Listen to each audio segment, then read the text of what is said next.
Bendito Dios, gracias te damos por esta oportunidad que nos vuelves, Señor, a congregar junto a mis hermanos para poder compartir la palabra de Dios. Te pedimos, Señor, que perdones todos nuestros pecados y nuestros errores que cometemos día a día y a cada momento, Padre Santo. Tú eres un Dios misericordioso, Padre, y tú, Padre bendito, eres nuestra única esperanza, Señor. Por eso venimos a ti, Padrecito mío, para que nos ilustres con tu educación bendita. Ayúdanos, Señor, a hacer tu voluntad. Ayúdanos a cumplir con tus 10 mandamientos de la ley de Dios. Cada momento, Señor, que pase en nuestras vidas, sé tú quien guíe nuestros corazones, Padre Santo. Hágase, Señor, tu santa voluntad con cada uno de nosotros. Bendice a mis hermanos, Señor, nombre por nombre, Señor, familia por familia, en el lugar donde se encuentren, Padre mío. Ábrenos la mente y el corazón para poder compartir, Señor, estos preciosos mensajes que tú nos vas a entregar en estos momentos. Ayúdanos, Padre, porque queremos ser obedientes a tu ley, Señor. Queremos tener tu santa ley en medio de nuestro corazón, como lo dices en tus salmos, Padre bendito. Gracias, bendito Señor. En el nombre de Jesús te lo pedimos. Amén.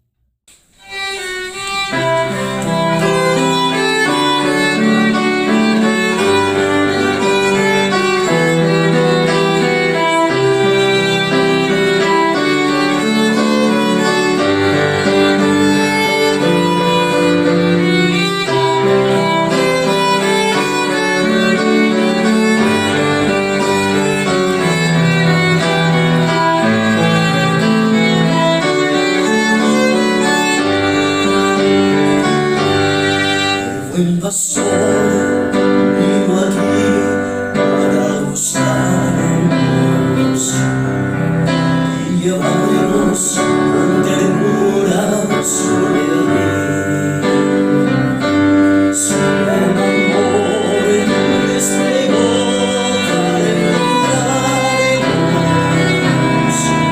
y su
afligiréis vuestras almas, y ninguna obra haréis, ni el natural ni el extranjero que peregrina entre vosotros, porque en este día se os reconciliará para limpiaros, seréis limpios de todos vuestros pecados delante de Jehová.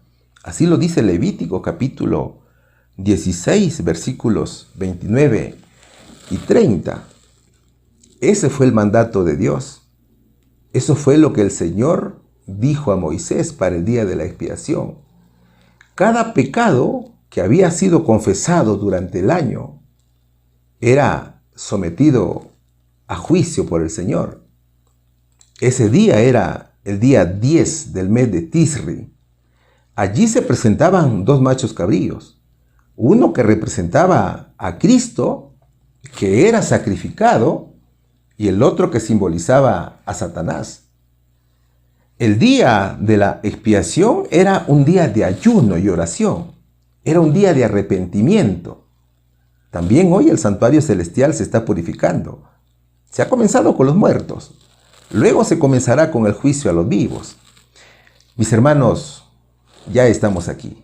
Bienvenidos sean todos al estudio de la Biblia. Sean todos bienvenidos a compartir esta hermosa lección.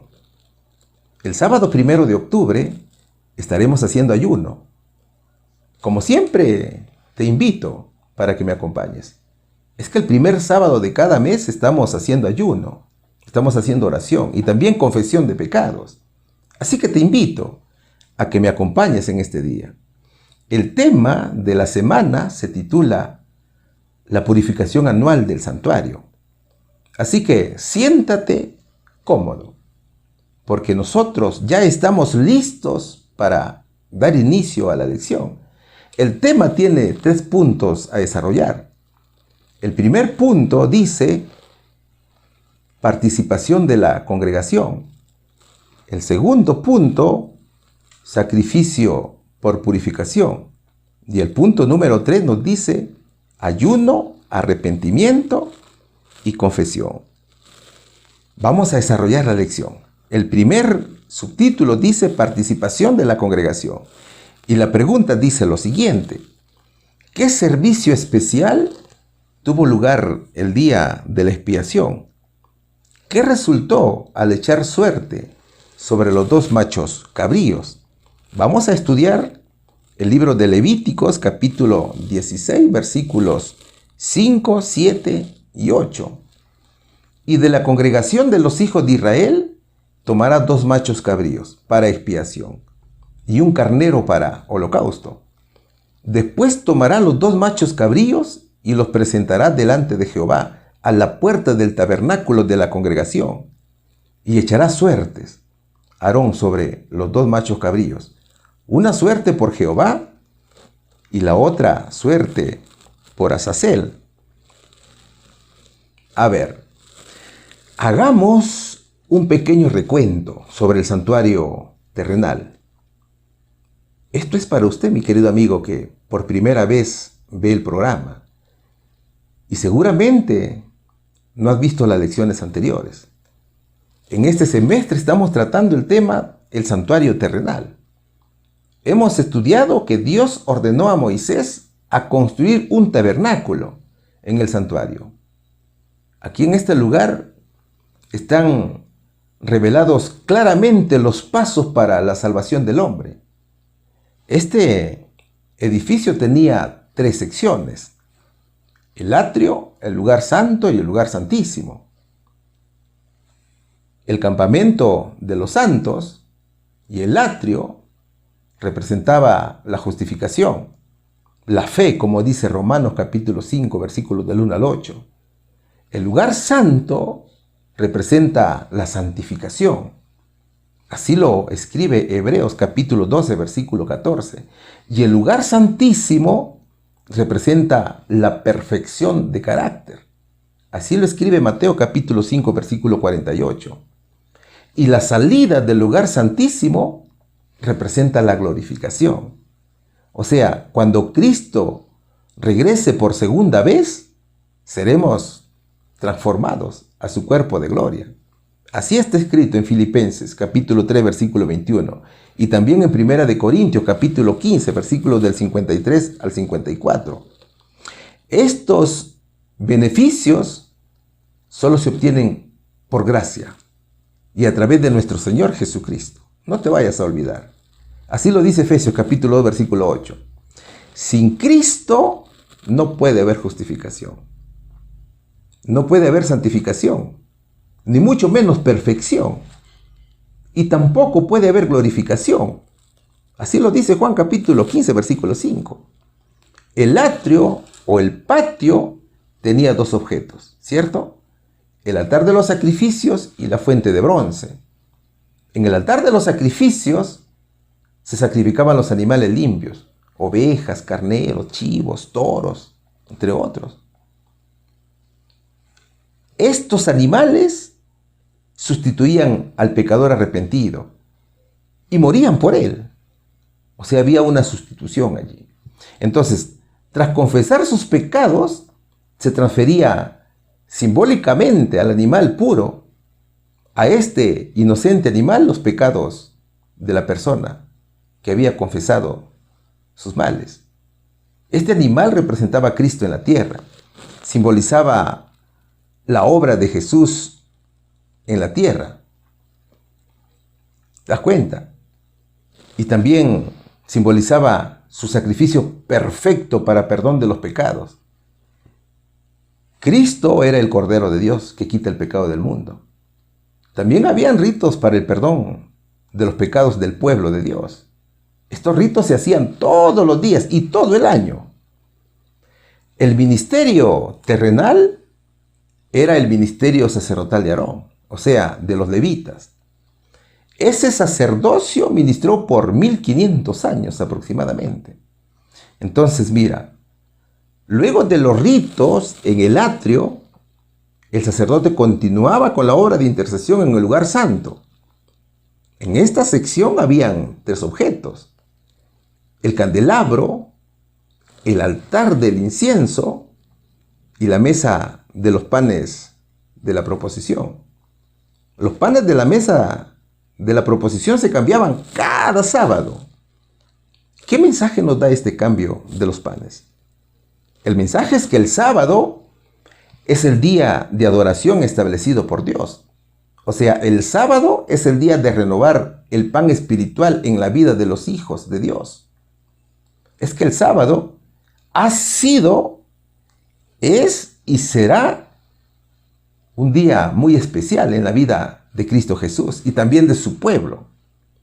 Es por eso que la iglesia sigue guardando el sábado, ¿ves? Era desde el lugar santo que el sacerdote intercedía por el pueblo. Este servicio del lugar santo frente al altar del incienso representaba la intercesión de Cristo en el santuario celestial. El Señor se encuentra allí en ese lugar, pero del santuario celestial, intercediendo por nosotros. Pero hay un tema que debemos entender, mis queridos amigos. En ese rito, el pecador transfería los pecados a un animal inocente, ¿cierto? Luego el sacerdote rociaba algo de la sangre del animal sacrificado sobre el altar del incienso. Y en el piso, frente al velo interior del lugar santo. Claro, la persona salía perdonada de sus pecados y se iba a su casa en paz. Pero el pecado seguía existiendo en forma de un registro en el lugar santo. De esa manera el santuario seguía contaminado. Es decir, simbólicamente llevaba el sacerdote los pecados del pecador al lugar santo, del santuario terrenal. Entonces era necesario quitar de allí los pecados. Y para limpiarlo, Dios ordenó a Moisés que una vez al año debía llevarse a cabo el gran día de la expiación. Esa limpieza se hacía una vez al año. A los 10 días del mes séptimo, dice la palabra de Dios. El día se llamaba el gran día de la expiación o el día del juicio. En ese día, el sumo sacerdote terrenal, en representación de todo el pueblo de Dios, tenía que estar presente allí. y tenía que hacer los sacrificios para el perdón de los pecados y también para el borrado de los mismos. Así lo dice Levítico capítulo 16, versículo 34 y Hebreos capítulo 9, versículo 7. El sumo sacerdote entraba al lugar santísimo para purificar el santuario terrenal. El día se llamaba el día del Yom Kippur, donde todos los pecados acumulados, como ya te lo dije, durante todo el año eran limpiados. Este día era un día de ayuno, era un día de aflicción. El ayuno era obligatorio, mis hermanos. Era un día de profundo análisis del corazón. Era un día en la cual el hombre debía contristar su alma mientras se verificaba la obra de la expiación. En ese día todos los trabajos de orden secular se suspendían y todo aquel que no obedecía era separado y destruido.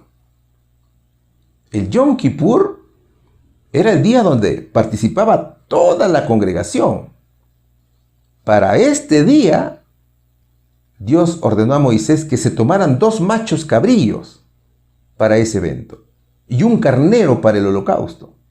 Estos animales eran llevados al atrio del tabernáculo de la congregación. Allí se echaba suerte sobre ellos.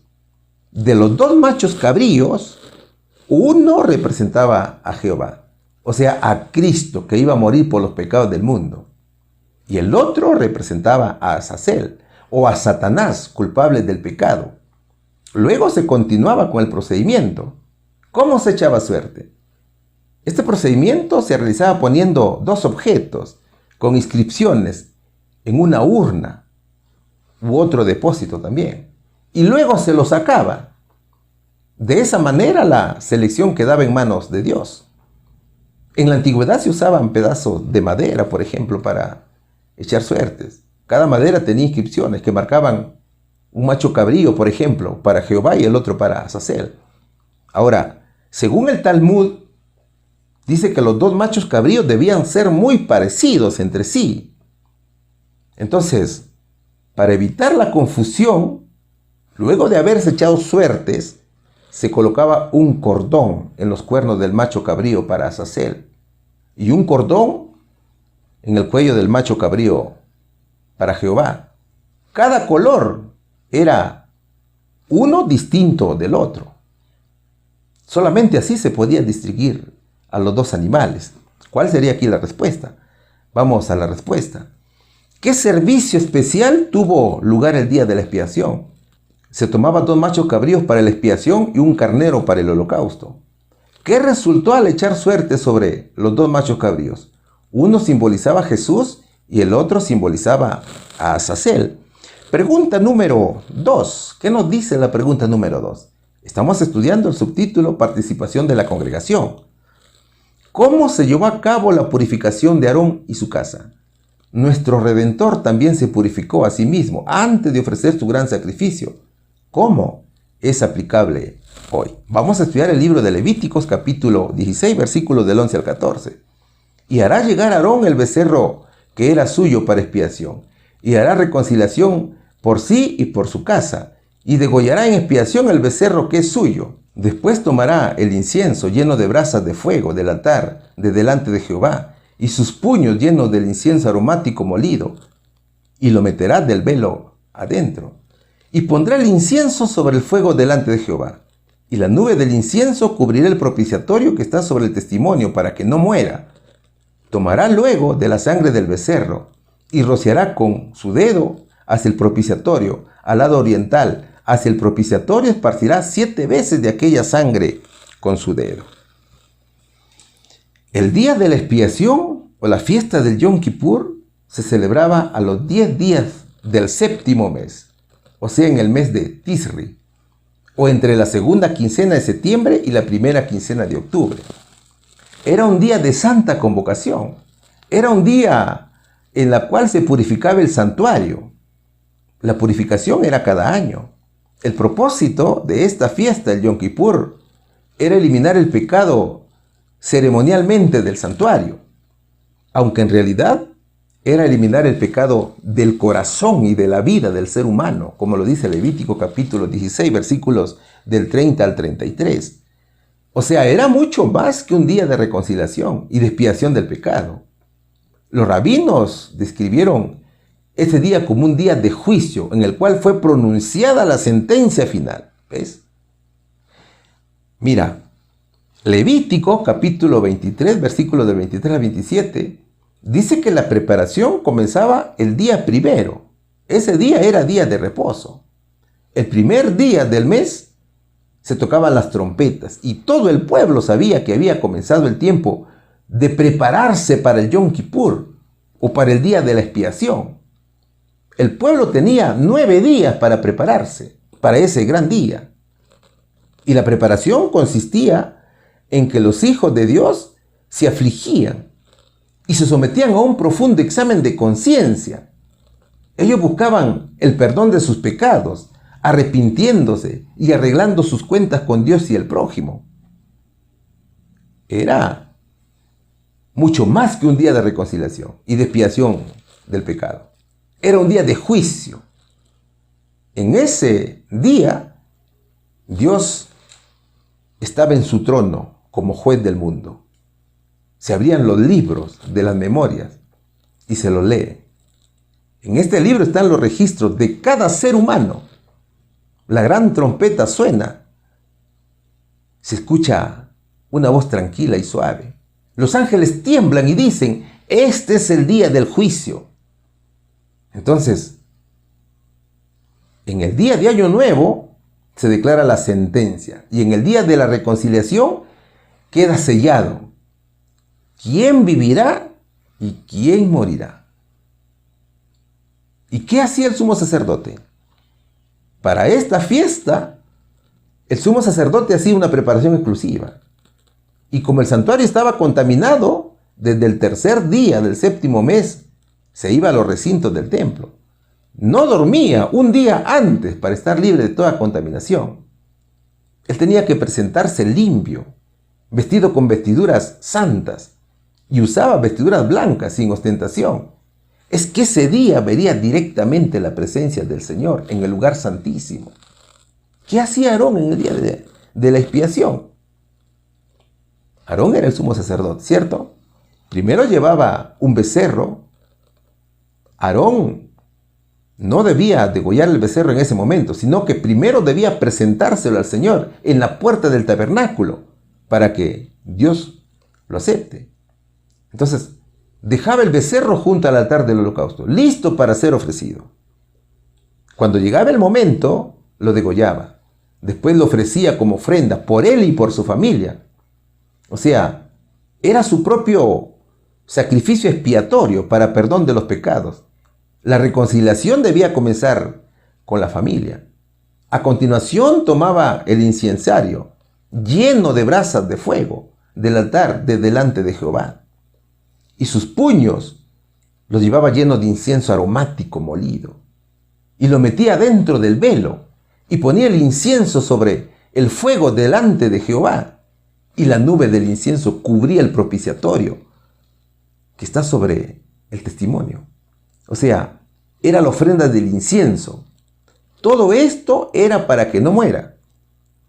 Después de presentar el incienso, tomaba de la sangre del becerro y los rociaba con su dedo hacia el propiciatorio al lado oriental.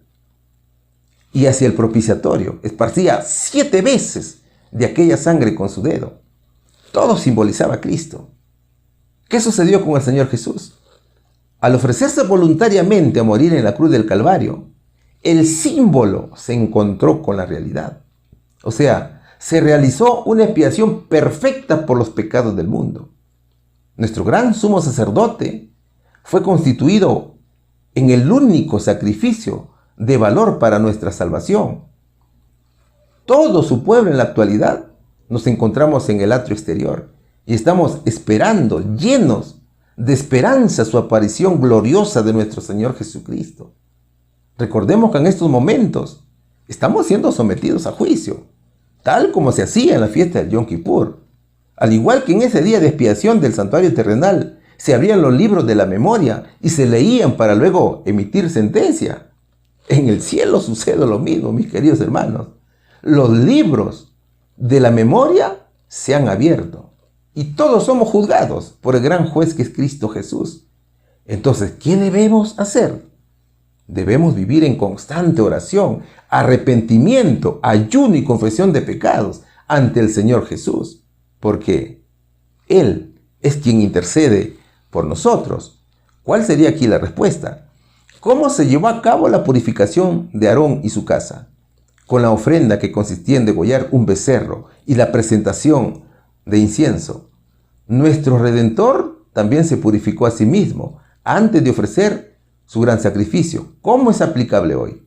Viviendo en constante arrepentimiento, confesión y ayuno, en oración hacia Cristo para perdón de nuestros pecados. Pregunta número 3. El subtítulo dice sacrificio por purificación. Después que Aarón ofreció el sacrificio por él y su casa, ¿cómo llevó a cabo la purificación del pueblo y del santuario? ¿A quién representaba el macho cabrío sacrificado? El libro de Levíticos, capítulo 16, versículos 15, 16, 18 y 19 dicen: Después degollará en expiación el macho cabrío, que era del pueblo, y meterá la sangre de él del velo adentro, y hará de su sangre como hizo de la sangre del becerro, y esparcirá sobre el propiciatorio y delante del propiciatorio, y limpiará el santuario de las inmundicias de los hijos de Israel, y de sus rebeliones, y de todos sus pecados. De la misma manera hará también al tabernáculo de la congregación, el cual reside entre ellos en medio de sus inmundicias. Y saldrá al altar que está delante de Jehová, y lo expiará, y tomará de la sangre del becerro y de la sangre del macho cabrío, y pondrá sobre los cuernos del altar alrededor, y esparcirá sobre él de la sangre con su dedo 7 veces, y lo limpiará, y lo santificará de las inmundicias de los hijos de Israel. Hebreos capítulo 9, versículo 28 dice: Así también Cristo fue ofrecido una sola vez, para llevar los pecados de muchos, y aparecerá por segunda vez, sin relación con el pecado, para salvación de los que le esperan. Mateo capítulo 20, versículo 28 dice: Así como el Hijo del Hombre no vino para ser servido, sino para servir y para dar su vida en rescate por muchos. El sumo sacerdote ya había hecho la reconciliación de él y de su familia. Un becerro era la ofrenda del sumo sacerdote, pero también en ese día eran traídos 2 machos cabríos. Uno de ellos era para Jehová y el otro para Azazel. El macho cabrío, que era para Jehová, era sacrificado. Este animal representaba a Jesús. Y el otro macho cabrío representaba a Satanás, el culpable del pecado. Entonces, con la sangre del macho cabrío sacrificado, el sumo sacerdote entraba al lugar santísimo y la esparcía sobre el propiciatorio y delante del propiciatorio. Pero no solo limpiaba el lugar santísimo de los pecados del pueblo, sino que también purificaba el lugar santo. Para ello mezclaba la sangre del becerro con la sangre del macho cabrío y lo ponía sobre el altar del incienso. Luego esparcía sobre él de la sangre con su dedo 7 veces y lo limpiaba y lo santificaba de las inmundicias de los hijos de Israel. O sea que purificaba el tabernáculo de reunión. También purificaba el altar de los sacrificios en el atrio o del patio. Así lo dice Levítico capítulo 16, versículos del 15 al 19. Ahora, como mediador, el sumo sacerdote tomaba sobre sí mismo todos los pecados de Israel y salía del santuario. Y en la puerta del tabernáculo ponía las manos sobre la cabeza del macho cabrío vivo, que era símbolo de Azazel, que representaba a Satanás, y confesaba sobre él todos los pecados del pueblo, así como lo estás viendo en la imagen. O sea, el sumo sacerdote transfería los pecados de los hijos de Israel registrados en el santuario de todo el año. Esos eran los pecados transferidos al macho cabrío. Luego de la transferencia de pecados, el macho cabrío que representaba a Satanás era enviado al desierto y allí moría. Entonces, como el macho cabrío llevaba todas las iniquidades y era llevado al desierto, se consideraba que los pecados se habían alejado del pueblo. Finalmente el sumo sacerdote bendecía al pueblo. ¿Cómo bendecía el sumo sacerdote al pueblo? El sumo sacerdote le decía: Jehová te bendiga y te guarde. Jehová haga resplandecer su rostro sobre ti y tenga de ti misericordia. Jehová alce sobre ti su rostro y ponga en ti paz. Así lo dice el libro de Números, capítulo 6, versículos del 24 al 26. Fíjate, la sangre del macho cabrío de Jehová era capaz de limpiar todos los pecados, en contraste con la sangre del macho cabrío de Azazel que contaminaba. La figura de Azazel enviado al desierto es interpretado como la imagen del diablo, siendo lanzado finalmente al lago de fuego, descrito en Apocalipsis capítulo 20, versículo 10. El día de la expiación ilustra entonces el proceso de juicio que enfoca la extirpación del pecado. Hebreos capítulo 9, versículo 28, ¿qué dice? Así también Cristo fue ofrecido una sola vez para llevar los pecados de muchos, y aparecerá por segunda vez sin relación con el pecado, para salvación de los que le esperan. Mira, Cristo nunca entró en el santuario terrenal para ofrecer incienso, tampoco para realizar sacrificios. Él mismo se hizo ofrenda por el pecado.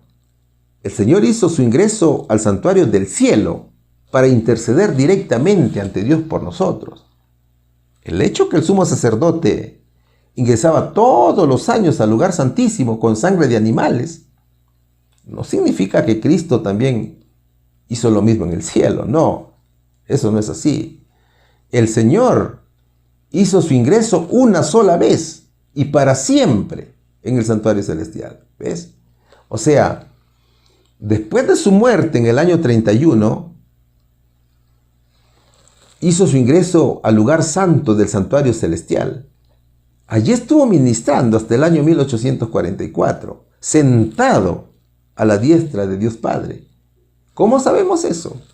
Por la profecía de las 2300 tardes y mañanas, escrita en Daniel capítulo 8, versículo 14, que dice: hasta 2300 tardes y mañanas, luego el santuario será purificado.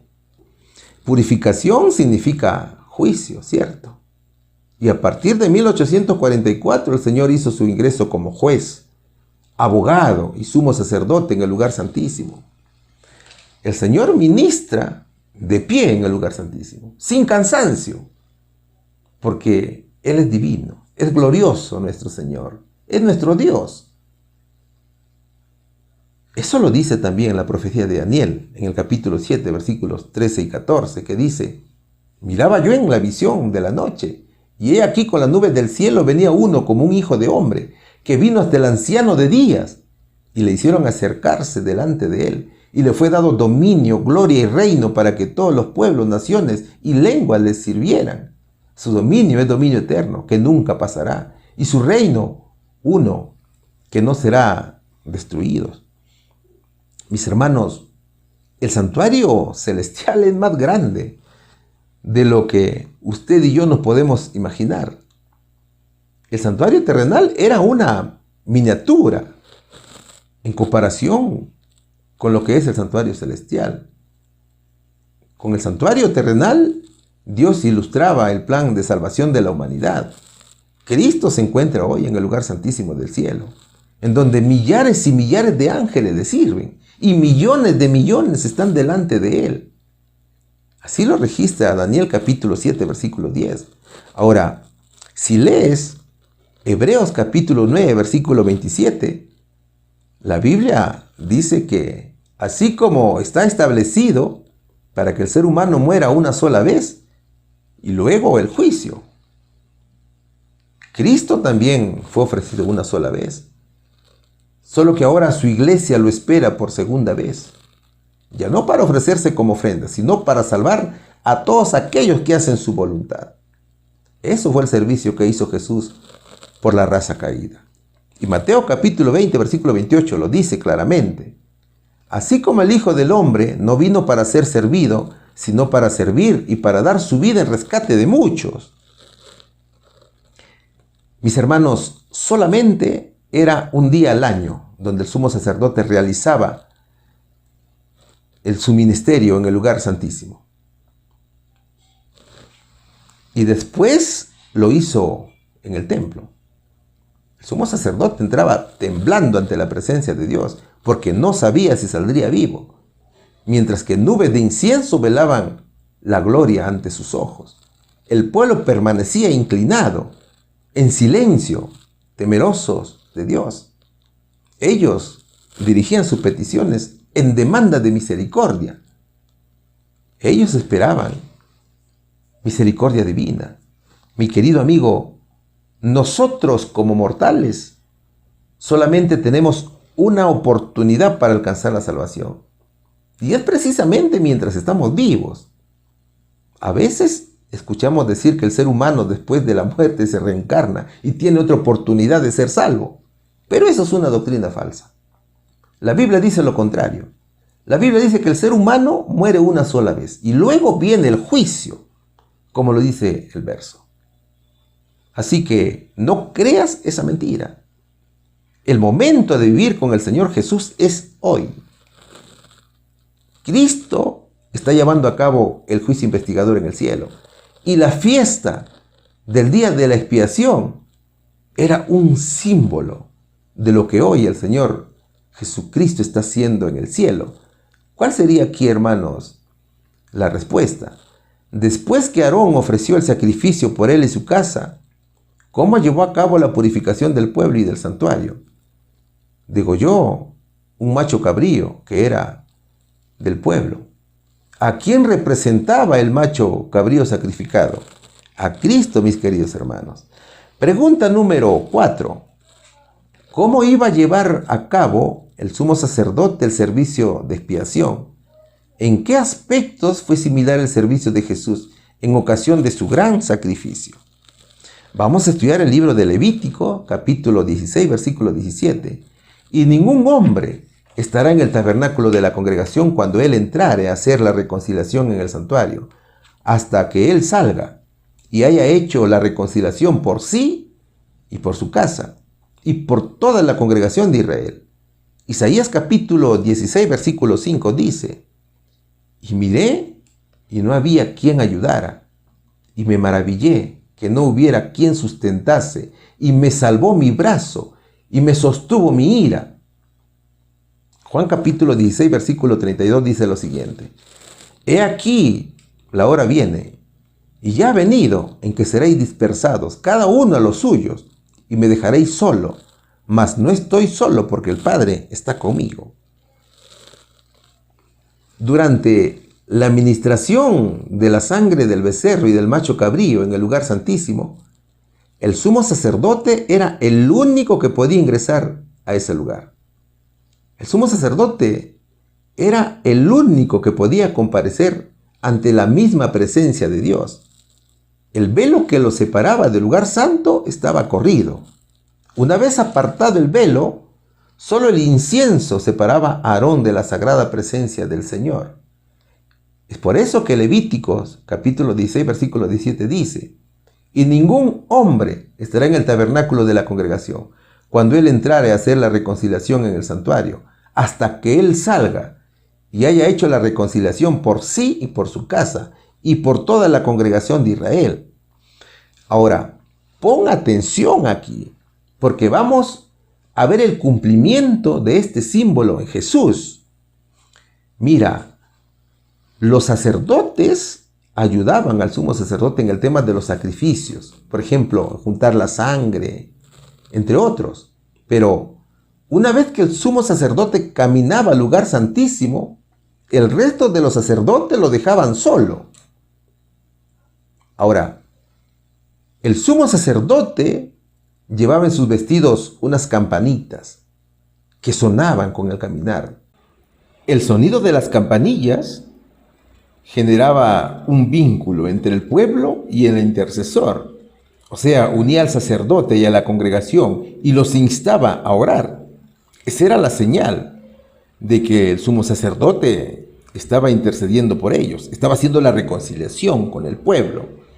En caso el sumo sacerdote no llevaba las campanillas, se hubiera roto ese vínculo de comunión y el pueblo hubiera quedado separado de su intercesor y su ministerio se hubiera convertido en un procedimiento vano.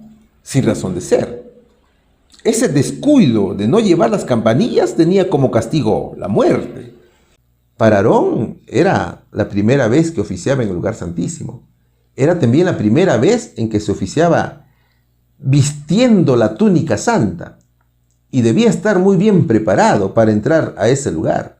Fuera del tabernáculo, las oraciones de los israelitas ascendían con el perfume del incienso y también por la fidelidad del Señor Jesucristo. Luego el sumo sacerdote ponía todo el incienso en el recipiente de oro que contenían los carbones encendidos para que se produjera una nube de humo entre él y el propiciatorio. ¿Qué hacía el pueblo en esos momentos? Todo el pueblo esperaba con ansias oír las campanitas del manto del sumo sacerdote. Si escuchaban sonar esas campanitas es porque el sumo sacerdote estaba vivo. Había esperanza de perdón. Pero si no se escuchaban esas campanitas es porque el sumo sacerdote había muerto. Claro, la Biblia no nos dice que haya muerto algún sumo sacerdote, ¿no es cierto? Entonces, Aarón entraba en el lugar santísimo vestido de blanco para rociar la sangre y en forma simbólica para quitar así y para siempre el registro de los pecados cometidos. ¿Recuerdas que te dije que al sumo sacerdote lo dejaron solo? Bien, ¿qué dice Isaías capítulo 63 versículo 5? Vamos a leerlo, pero en la Nueva Versión Internacional de la Biblia. Miré, pero no hubo quien me ayudara. Me asombró que nadie me diera apoyo. Mi propio brazo me dio la victoria. Mi propia ira me sostuvo, dice la palabra de Dios. ¿Sabes, mi hermano? Esta es la profecía que se cumpliría en Jesús. Esta profecía era representada por el sumo sacerdote en el santuario terrenal. ¿Qué sucedió con Jesús? ¿Qué dijo el mismo Jesús cuando se hizo pecado? Juan capítulo 16, versículo 32 lo dice. He aquí la hora viene, y ya ha venido, en que seréis dispersados, cada uno a los suyos, y me dejaréis solo. Mas no estoy solo, porque el Padre está conmigo. Recuerda, mi hermano, que te dije que el sumo sacerdote se quedó solo en el día del juicio por el pecado. También Jesús se quedó solo en el juicio de Dios por el pecado. Cuando Cristo fue tomado preso, todos los discípulos se dispersaron. No había nadie cuando el Señor estaba siendo sometido a los injustos castigos y estaba llevando la pesada cruz al Calvario. El Señor estuvo solo, nadie lo ayudó. Él cayó moribundo al suelo, del que se había levantado parcialmente. En ese momento no estaban sus discípulos para ayudar a su maestro desmayado y bañar esa frente desfigurada. El mismo Cristo se ofreció voluntariamente para ser sacrificado por la raza humana. Y él mismo entregó su vida a la hora fijada por él mismo. Es por eso que se quedó solo, para purificarse a sí mismo. Y eso era lo que representaba el sumo sacerdote. Eso era lo que Aarón representaba en el lugar santísimo. ¿Ves? Mis hermanos, solo Dios Padre estaba con su Hijo Jesús. El cielo estaba conmovido. Los ángeles observaban la agonía de Jesús. Los ángeles vieron al Señor que estaba rodeado por las legiones de las fuerzas satánicas y su naturaleza abrumada por un pavor misterioso que lo hacía estremecerse. En el cielo todo fue silencio. El Señor se estaba inmolando por los pecados del mundo y estaba satisfaciendo los requerimientos de la santa ley de Dios. Que la ley exigía la vida, ¿no es cierto? La transgresión de la ley exige la vida del pecador.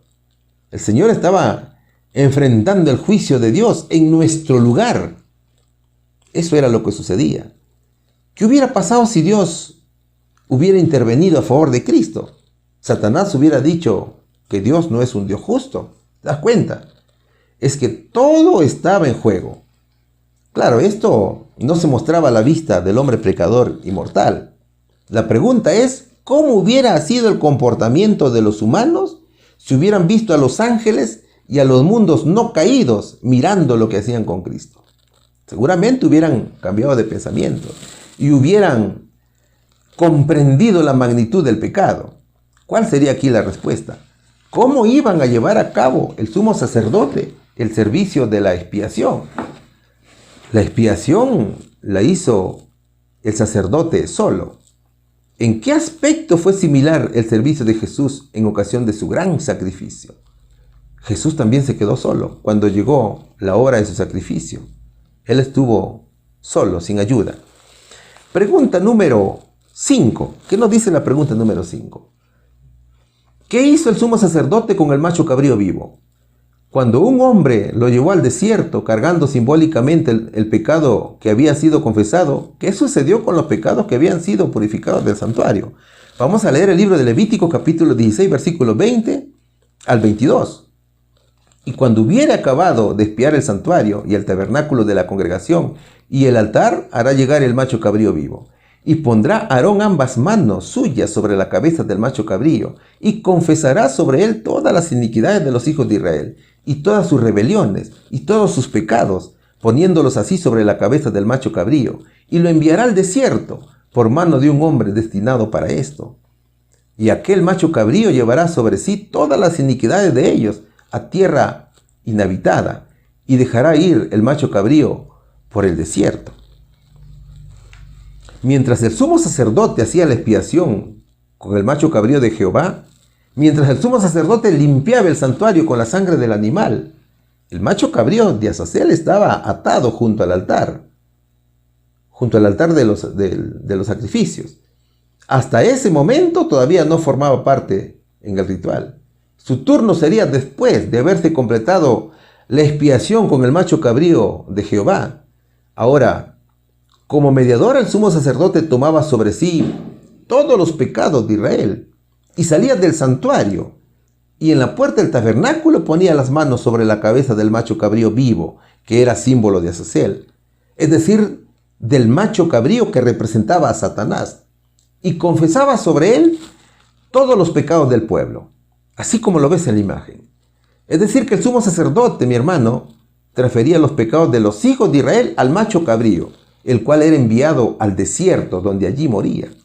Entonces, como el macho cabrío llevaba todas las iniquidades y era llevado al desierto, se consideraba que los pecados se habían alejado del pueblo.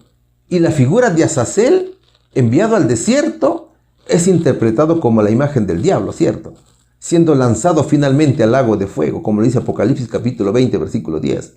Entonces fíjate, el día de la expiación ilustra el proceso de juicio que enfoca la extirpación del pecado. Y el libro de los Hebreos capítulo 10 versículos 3 y 4 lo dice. Pero en estos sacrificios cada año se hace memoria de los pecados, porque la sangre de los toros y de los machos cabríos no puede quitar los pecados. Es decir, que el sacrificio de animales que se hacía en el santuario y en el antiguo pacto nunca podrían quitar los pecados. Solo Jesús, el sacrificio perfecto del nuevo pacto, quita el pecado. Ahora, ese macho cabrío llevado y dejado en el desierto, donde allí moría, simbolizaba que el santuario celestial, cuando Cristo, en virtud de su propia sangre, termine de limpiar los pecados del santuario, o cuando termine el juicio investigador que comenzó en 1844, pronunciará nuevamente la frase, consumado es, y pondrá todas las culpas, todos los pecados sobre Satanás, y desterrará para siempre de la presencia de Dios y de su pueblo a esta serpiente que dio origen al pecado. Allí será su destrucción, y también será su destrucción del pecado, y también los impíos serán destruidos. ¿Cuál sería aquí la respuesta? ¿Qué hizo el sumo sacerdote con el macho cabrío vivo? Puso ambas manos sobre la cabeza del macho cabrío, que estaba vivo, y confesó sobre él todas las iniquidades de los hijos de Israel. Luego lo envió al desierto. Cuando un hombre lo llevó al desierto cargando simbólicamente el pecado que había sido confesado, ¿qué sucedió con los pecados que habían sido así purificados del santuario? Se consideraban que el pueblo estaba libre de la carga de sus pecados. Pregunta número 6. El subtítulo dice ayuno, arrepentimiento y confesión. ¿Qué necesitaba hacer el pueblo para que el Señor pudiera perdonar sus pecados y limpiarlos de la maldad? Vamos a estudiar el libro de Levítico, capítulo 16, versículos 29 y 30, última parte, versículo 31, primera parte, y versículos 23, 27 y 29. Afligiréis vuestras almas, y ninguna obra haréis, ni el natural ni el extranjero que peregrine entre vosotros, porque en este día se os reconciliará para limpiaros, y seréis limpios de todos vuestros pecados delante de Jehová. Sábado de reposo es para vosotros, y afligiréis vuestras almas. También el 10º día de este mes séptimo será el día de la expiación. Tendréis santa convocación, y afligiréis vuestras almas, y ofreceréis ofrenda encendida a Jehová. Ninguna obra haréis en ese mismo día, porque es día de expiaciones para reconciliaros delante de Jehová vuestro Dios, porque toda persona que no se afligiere en este mismo día será cortada de entre su pueblo. A ver, el día de la expiación era el único día de ayuno obligatorio en todo el año.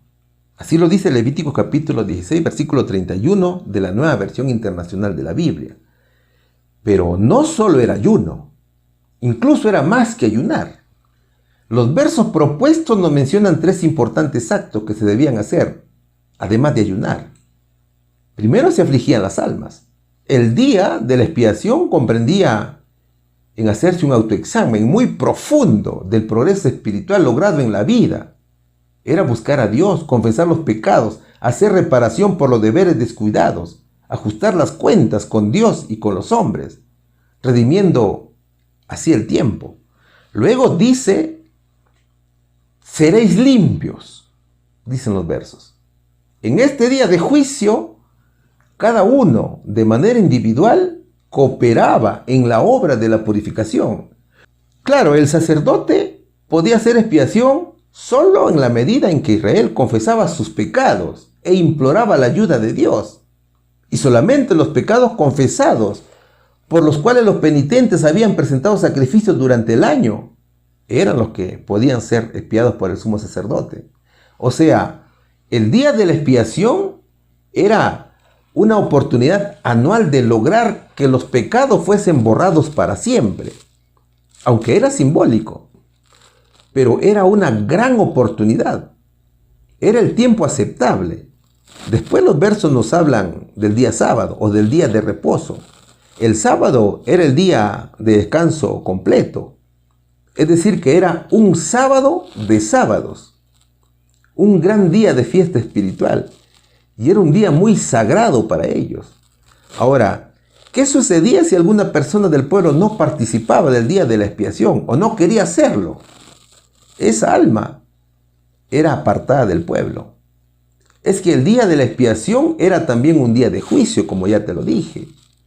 Mas, aún si un hombre trabajaba en ese día, Dios lo destruiría. Ahora, ¿qué sucede en el cielo?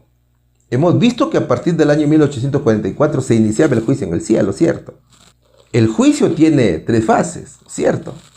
Primero es la purificación del santuario o el juicio, luego la sentencia, finalmente la ejecución de la misma o de la sentencia. Entonces, finalizando el juicio, Cristo también bendice a su pueblo que ha sido salvo.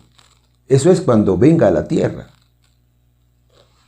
O cuando venga al atrio, ¿cierto? La tierra representa al atrio. Pero ¿qué le dice Dios a su pueblo antes de su venida? ¿Cuál es la misión? La misión es predicar el mensaje de los 3 ángeles.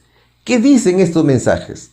Apocalipsis capítulo 14, versículo 7 dice: primero temed a Dios y dadle gloria, porque la hora de su juicio ha llegado. Y adorad a aquel que hizo el cielo y la tierra, el mar y las fuentes de las aguas. Ese mensaje se comenzó a pregonar a partir de 1844. La hora de su juicio ha llegado. Así dice el Señor. Dios pide a todos decidir a quién adorar antes que se desate su ira sobre todo el mundo. Hay 2 opciones: Jesús y Satanás. Jesús, que es el creador del mundo, a él se deben todas las cosas, o a Satanás, que es el enemigo de Jesús. ¿Cómo damos gloria a Dios? obedeciendo su santa ley, guardando todos los mandamientos. El pueblo de Dios adora al Creador, jamás adora a la creación. Eso es lo que nosotros debemos concientizarnos, mis hermanos. El segundo ángel dice, ha caído Babilonia, la gran ciudad, porque ha hecho beber a todas las naciones del vino del furor de su fornicación. Así lo dice Apocalipsis capítulo 14, versículo 7. Y el mismo Apocalipsis, capítulo 18, versículo 4, dice, y oí otra voz del cielo que decía, salid de ella, pueblo mío, para que no seáis partícipes de sus pecados, ni recibáis parte de sus plagas. ¿Cómo salimos de Babilonia? Obedeciendo los 10 mandamientos de la ley de Dios. Babilonia te ha mentido durante todo el tiempo. Babilonia es idólatra, mis hermanos. El Señor quiere adoración genuina, mi querido amigo. Así que hay que abandonar la idolatría. Hay que abandonar todo tipo de mal. El mismo Dios dice que pronto vendrán las plagas. Y si continuamos en Babilonia, seremos acreedores a la ira del Señor. Babilonia es el poder religioso que ha tergiversado los 10 mandamientos de la ley de Dios. Ha modificado la santa ley de Dios. Ha hecho caer al mundo bajo sus pies para perdición y condena eterna.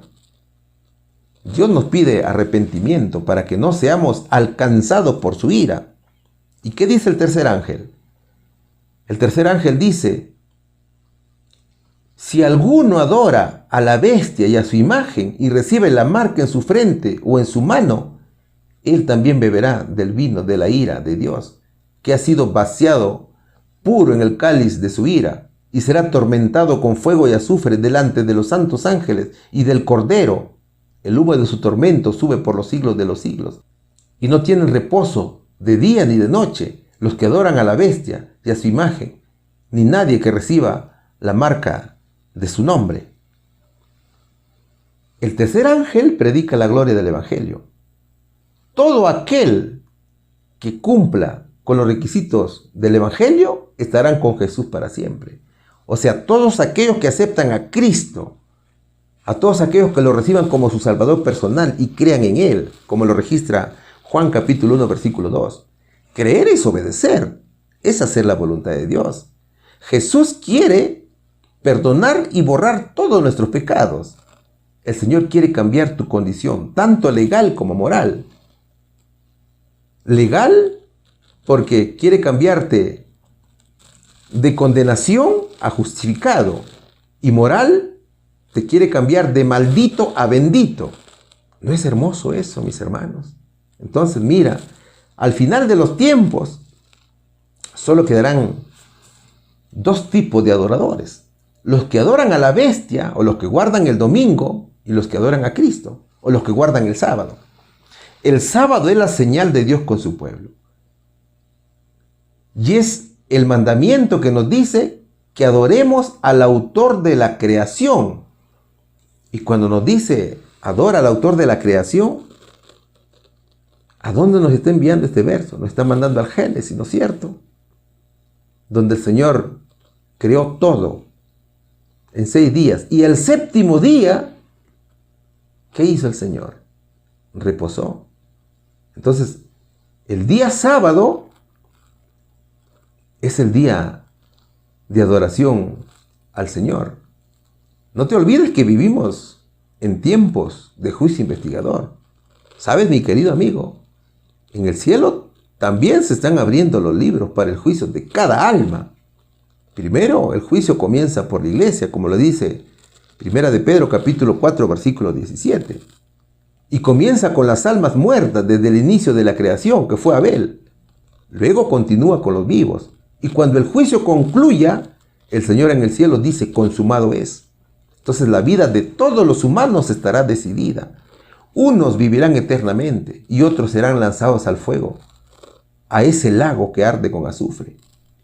Mis hermanos, es un tema de que tú puedas decidir. Es por eso que te habla de la marca de la bestia. En la frente, ¿por qué? Porque tienes el poder de decisión. Es la mente, es el pensamiento, es la decisión que tú tienes. ¿No es cierto? Tú eres autónomo, tienes libertad de elegir. Tú puedes elegir entre Dios o el mal, como ya te lo dije. ¿Ves? Mis queridos hermanos, en la tierra pronto veremos el fuerte pregón. Pronto veremos a los hermanos llenos del Espíritu Santo, con semblantes iluminados, predicando el mensaje celestial, curando enfermos en el nombre de Cristo, haciendo milagros. Nosotros debemos prepararnos, mis hermanos, con todas nuestras fuerzas para la gran prueba final, que es enfrentar la ley dominical. Nosotros, al igual que el pueblo de Israel, debemos ayunar continuamente. Debemos vivir en arrepentimiento y confesión de nuestros pecados. Eso es lo que debemos hacer. ¿Cuál sería aquí la respuesta? ¿Qué necesitaba hacer el pueblo para que el Señor pudiera perdonar sus pecados y limpiarlos de maldad? Afligir sus almas en ayuno y oración, haciendo un autoexamen profundo de cada corazón, ponerse a cuentas con los hombres y con Dios, mis queridos hermanos. Pregunta número 7. Hemos llegado a la parte final de la lección. La pregunta dice, en realidad, ¿quién fue el que llevó los pecados del hombre en su cuerpo y pagó con su vida por el pecado del mundo entero, otorgando así al pecador perdón y redención? Vamos a estudiar el libro de Isaías, capítulo 53, versículo 4, 5, 6 y 11. Ciertamente llevó él nuestras enfermedades y sufrió nuestros dolores, y nosotros le tuvimos por azotado, por herido de Dios y abatido. Mas él herido fue por nuestras rebeliones, molido por nuestros pecados. El castigo de nuestra paz fue sobre él, y por su llaga fuimos nosotros curados. Todos nosotros nos descarriamos como oveja, cada cual se apartó por su camino, mas Jehová cargó en él el pecado de todos nosotros. Del trabajo de su alma verá y será saciado. Con su conocimiento justificará mi siervo, justo a muchos, y él llevará las iniquidades de ellos. Primera de Pedro, capítulo 2, versículos del 21 al 25 dice, porque para esto fuisteis llamados, pues que Cristo padeció por nosotros, dejándonos ejemplo, para que vosotros sigáis sus pisadas, el cual no hizo pecado, ni fue hallado engaño en su boca, quien cuando le maldecían, no retornaba maldición, cuando padecía no amenazaba, sino remitía la causa al que juzga justamente, quien llevó él mismo nuestros pecados en su cuerpo sobre el madero, para que nosotros, siendo muertos a los pecados, vivamos a la justicia, por las heridas del cual habéis sido sanados. Porque vosotros erais como ovejas descarriadas, mas ahora habéis vuelto al pastor y obispo de vuestras almas. En estos tiempos ya no se realizan sacrificios simbólicos. Todos estos sacrificios terminaron con la muerte de Cristo. Jesús fue el Cordero inmolado desde la fundación del mundo, y durante varios siglos era representado por los sacrificios de animales, hasta que el Verbo se hizo carne, dice la palabra de Dios, y entregó su vida por el pecador. El Señor llevó y soportó todo, mis hermanos. Ciertamente llevó él nuestras enfermedades y sufrió nuestros dolores, y nosotros le tuvimos por azotado, por herido de Dios y abatido, dice el verso. El profeta Isaías, de manera general, profetiza lo que el Mesías tomaría de nosotros, nuestras culpas, nuestros dolores, nuestras enfermedades y la ira de Dios. O sea, él tomó todo de nosotros. Eso es lo que dice el verso 4 de Isaías 53. ¿Y cómo sabemos eso? Estudiando su vida de Cristo, estudiando sus obras. Muchos de esa época que odiaban a Jesús pensaban que el pecado era castigado en esta vida. El hombre vio al Jesús sufriente, pero no entendió las razones. Es como hoy. Muchos creen en la falsa doctrina del purgatorio, ¿cierto? De la misma manera, en ese tiempo se pensaba que el pecado se castigaba en esta vida, y cada cual llevaría una carga adicional por el pecado. Es decir, todo sufrimiento, cualquiera que sea, consideraba un castigo de Dios. ¿Y quién hacía creer eso? Era el diablo, era el enemigo, a través de los líderes judíos que prepararon el camino para el rechazo a Cristo. Entonces, fíjate, con esa teoría, con esa creencia de los judíos, el diablo hizo que los sufrimientos de Jesús parecieran como castigo infligido sobre él por un Dios vengativo. ¿Te das cuenta? ¿Y por qué Jesús tuvo que cargar con nuestros pecados? El verso 5 dice, Mas Él herido fue por nuestras rebeliones, molido por nuestros pecados. El castigo de nuestra paz fue sobre Él, y por su llaga fuimos nosotros curados. Todo el sufrimiento de Jesús era por causa de nuestra desobediencia a los 10 mandamientos de la ley de Dios. Las rebeliones son las transgresiones a la ley. Y la ley demanda la vida del pecador. Y por eso murió Jesús, por causa de nuestros pecados. Entonces, por esos pecados fueron esas heridas. Y por esas llagas es que nosotros fuimos curados para poder reconciliarnos con Dios. Cristo cargó con todo lo que usted y yo debíamos cargar, ¿te das cuenta? Tanto nuestra curación física como espiritual es curada por el sufrimiento de Jesús. Solo que cuando vino, todos se alejaron de Él y fueron sus enemigos. Todos nos descarriamos como ovejas, cada cual se apartó por su camino, mas Jehová cargó en Él el pecado de todos nosotros. Del trabajo de su alma verá y será saciado con su conocimiento. Justificará mi siervo justo a muchos, y Él llevará las iniquidades de ellos, dice la palabra de Dios. Dios Padre juzgó nuestros pecados cuando fueron impuestos a su Hijo Jesús. Era la obra del Padre y el Hijo en favor nuestro. Pero también nosotros, mis hermanos, éramos enemigos de Jesús. Pero gracias al poder de Dios, gracias a su Santo Espíritu, hemos venido hacia Él. Y hemos encontrado el perdón y la salvación. El Espíritu actúa sobre nuestro corazón, instándonos a la oración y al arrepentimiento, a la alabanza y al agradecimiento. Ahora, así como Cristo sufrió por nosotros, también nosotros sufrimos por Él. Y Cristo ya hizo su parte, ¿no es cierto? Ahora nos toca a nosotros. Es por eso, hermanos, que nosotros sufrimos por el Señor Jesús. Así lo dice el verso. Porque para esto fuiste llamados, pues que también Cristo padeció por nosotros, dejándonos ejemplo, para que vosotros sigáis sus pisadas, el cual no hizo pecado, ni fue hallado engaño en su boca, quien cuando le maldecían no retornaba maldición, cuando padecía no amenazaba, sino remitía la causa al que juzga justamente, dice 1 de Pedro capítulo 2, versículos del 21 al 23. Eso hizo Cristo. Cristo es ejemplo.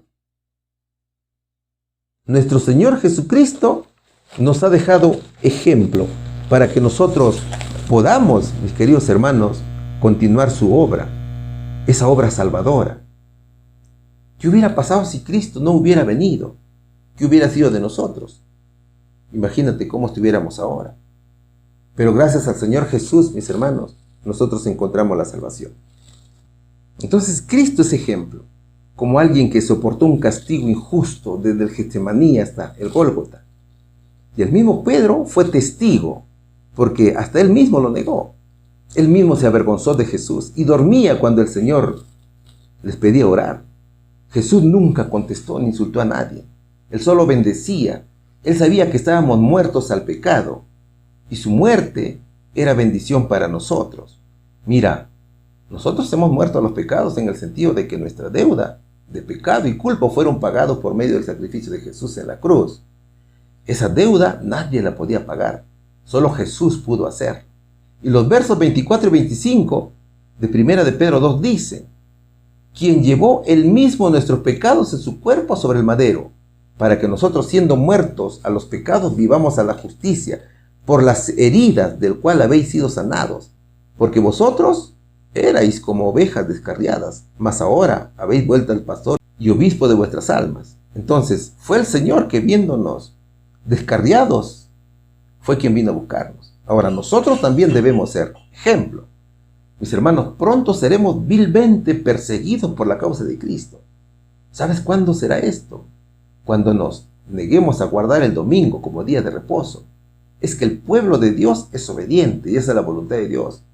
Y la voluntad es guardar todos los mandamientos del Señor. Entonces, muchos morirán, tal cual murieron miles y miles de mártires. Así, muchos morirán. Llegará el momento que el mundo no aceptará el mensaje de Dios y se volcarán contra el pueblo de Dios. Eso será cuando las plagas comiencen a caer sobre la tierra. El mundo culpará a la iglesia de Cristo por estos eventos y los perseguirá y matará a muchos, como ya te lo dije. Pero Cristo vendrá a nuestro rescate y castigará a los opresores, mis queridos hermanos. Vamos a la respuesta. En realidad, ¿quién fue el que llevó los pecados del hombre en su cuerpo y pagó con su vida por el pecado del mundo entero, otorgando así al pecador perdón y redención? Fue Cristo, mis queridos hermanos. Mis hermanos, el día de la expiación era un día muy especial para el pueblo de Dios. Era un día de juicio. En ese día se borraban todos los pecados que habían sido confesados durante el año. Si bien es cierto, los sacrificios de animales ofrecían perdón al pecador, pero el tabernáculo quedaba manchado por los pecados. Todos los pecados perdonados quedaban registrados en el santuario y era necesario su purificación. La participación de la congregación era total, todos participaban. La fiesta comenzaba el primer día del mes de Tisri, o el séptimo mes del año. Todo comenzaba con el sonido de la trompeta. Luego venían días de reflexión, de perdón, de armonía con Dios y el prójimo.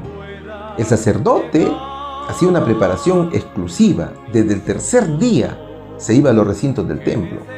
El sumo sacerdote no dormía desde un día antes para estar libre de toda contaminación. Él tenía que presentarse limpio, vestido con vestiduras santas, y usaba vestiduras blancas sin ostentación. El día de la expiación se encontraba con Dios en el lugar santísimo. El día 10 se ofrecía un sacrificio por la purificación. El sumo sacerdote presentaba a la puerta del atrio 2 machos cabríos, uno que representaba a Cristo, el mismo que era crucificado, y el otro que simbolizaba a Azazel, símbolo de Satanás. Luego que el sacerdote culminaba con el rito, salía del tabernáculo y colocaba las manos sobre la cabeza del macho cabrío. El macho cabrío vivo simbolizaba a Satanás y lo enviaba al desierto. Allí moría. ¿Eso qué significaba? Significaba que los pecados del pueblo se habían alejado. Ese día, el día de la expiación, era un día de ayuno. Era un ayuno obligatorio, de arrepentimiento. Era un día de confesión de pecados. O sea, solamente los pecados confesados durante el año eran expiados. Pero así como se purificaba el santuario terrenal, también en el cielo, el santuario real tenía que purificarse. Y Daniel capítulo 8, versículo 14, dice que luego de las 2300 tardes y mañanas, el santuario celestial sería purificado. La fecha de esos 2300 años, o 2300 tardes y mañanas, fue el año 1844. Allí se cumplieron. Y es a partir de allí que en el cielo el Señor Jesús ingresó al lugar santísimo para iniciar el juicio investigador a los creyentes, hasta que el Señor culmine con su obra y cargue las culpas, cargue los pecados sobre Satanás, y éste sea destruido para siempre, mi querido amigo. ¿Sabes, mi hermano? Dios no quiere que nadie se pierda. Cristo ha enviado a su iglesia para pedir a todo el mundo que se arrepienta, que se vuelva a Dios y que haga su voluntad, antes que su ira se manifieste en la tierra. Hermanos, cumplamos con esa misión encomendada por el Señor Jesús. Si te das cuenta, el tiempo para que Cristo venga está muy cerca. Y usted, mi querido amigo, Dios te está llamando hoy. Acepta ese llamado y ven a la iglesia. Haz la voluntad del Señor. Que Dios los bendiga grandemente, mis hermanos, en el nombre de Jesús. Amén. Gracias, Padre, por esta oportunidad que nos diste de poder entender tu santa palabra.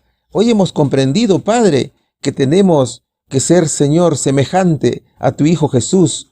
Tenemos, Padre, que mejorar nuestra conducta, tenemos que cambiar nuestro carácter, pero también te pedimos que nos ayudes, Señor. Sin tu ayuda nada podemos hacer, Padre Santo. Gracias te damos. Ahora, Señor, permite que guardemos en nuestro corazón y en nuestra mente todas las enseñanzas que hemos recibido de ti. Gracias te damos, Padre mío, en el nombre de Cristo Jesús. Amén.